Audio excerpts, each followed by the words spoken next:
It's the end of the year. This year I will be doing a series of top 5 and top 10 lists for the best albums of the year. These lists will be divided by genre. Please check my community tab post to see what I have planned. The video is the top 5 Christian metal albums of 2023. For those of you who don't know, Christian metal encompasses many different musical styles. It can be heavy metal, power metal, thrash metal, death metal, even black metal. The 5 bands I chose this year have a lot of different musical styles, so let me get into them right now.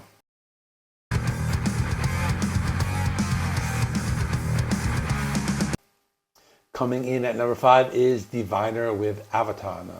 This is a Christian heavy metal band from Greece. They were established in 2011, and they have these deep introspective lyrics. It's very good. I didn't get a chance to do a full review, but it was mentioned in my Best of November video, which was just posted the other day. First track is an all-instrumental introduction, but the second track, Mountains High, it's the main song that gives you a taste of the band's style. The band is classified as heavy metal, but their sound is more power metal or like American power metal. There's a lot of heavy guitar riffs. The vocals are forceful, but very melodic as well.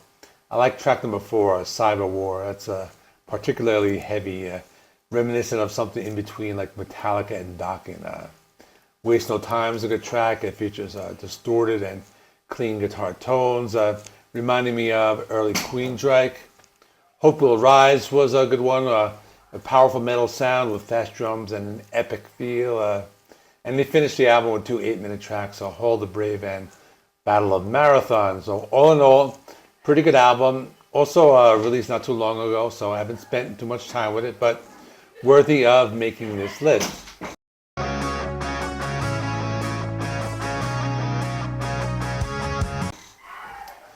Coming in number 4 is Ghost Town by Narnia. Released on March 17th, 2023. Narnia is a band that's difficult to define. At first glance, it seemed like a power metal band. They sing about the books written by C.S. Lewis. That's how they began. The early album covers featured the lion Aslan from Chronicles of Narnia series, and as well as most of the records. So when you first see this band or their album art, you might assume they're like a power metal act, but this band is different. They have various components in music. They're a Christian group. A lot of their music is based on Christian beliefs. The sound also has a progressive and neoclassical influence. That makes them very distinctive. The band has changed over the years. They write less about the Chronicles of Narnia, even though Aslan appeared on the past album covers. But the lyrics are now more Christian-based than before. They've had many Christian songs in the past, but this album sound is straightforward, melodic rock, and progressive metal.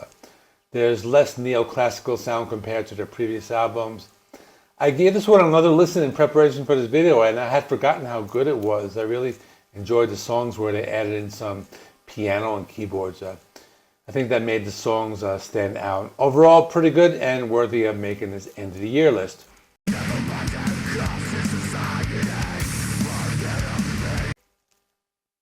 Coming in number 3 is Testimony of the Apocalypse with The Offering.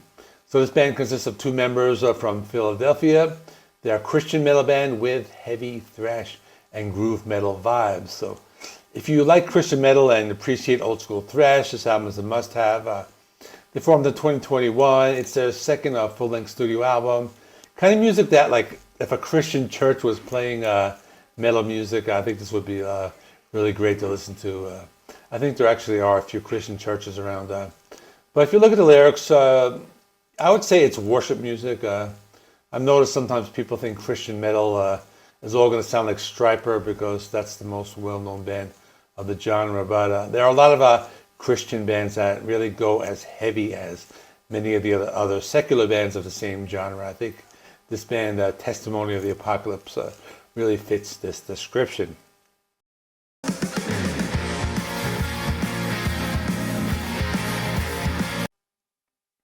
Coming in at number 2 is Wytch Hazel with For Sacrament. It's a band I discovered right around the time I started my channel back in September 2020. They had an album coming out at the time called 3 Pentecost. It was one of my first album reviews on this channel. It's an English hard rock and heavy metal band. They originated in 2011.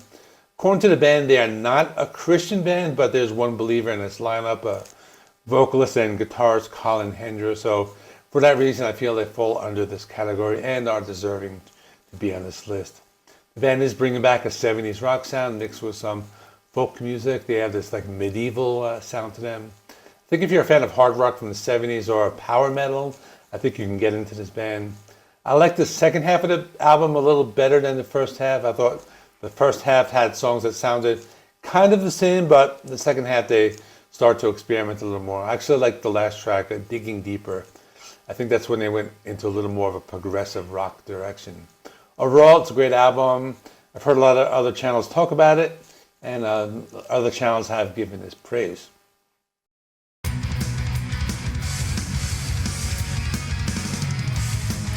Coming in at number 1 is Theocracy with Mosiac. It's a very unique band. They play a mix of progressive metal and power metal. They've been around about 20 years. It's a band I've been listening to for a couple of years now. I discovered them sometime around 2020. I was getting into Christian metal and I was exploring different bands. I came across this one and I really love this band. The band started as a one-man band by Matt Smith. He's a vocalist. It's power metal in the style of, let's say, Halloween meets Dream Theater. It's that type of music. The album's kind of long, but it's because the last track is 19 minutes long, called The Red Sea. And despite its length, I thought it was a really great song. The rest of the album has songs in 5 to 7 minute range, some more, some less. I really like this album because they're not afraid to get heavy. Sometimes they sound like power metal, and sometimes they have changes in their songs. I think the first side of the album is solid. I really like the last song called The Red Sea. I've heard a lot of people give this album a lot of praise, so one of my favorites, and for that reason I have it ranked right here.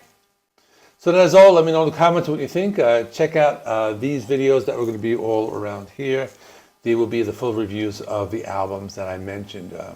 I know there were a lot, and there were probably some I missed, but it's hard to listen to everything. Please like this video. It helps me with the YouTube algorithm. Please comment. Please subscribe if you have not already. I will see you in the next one.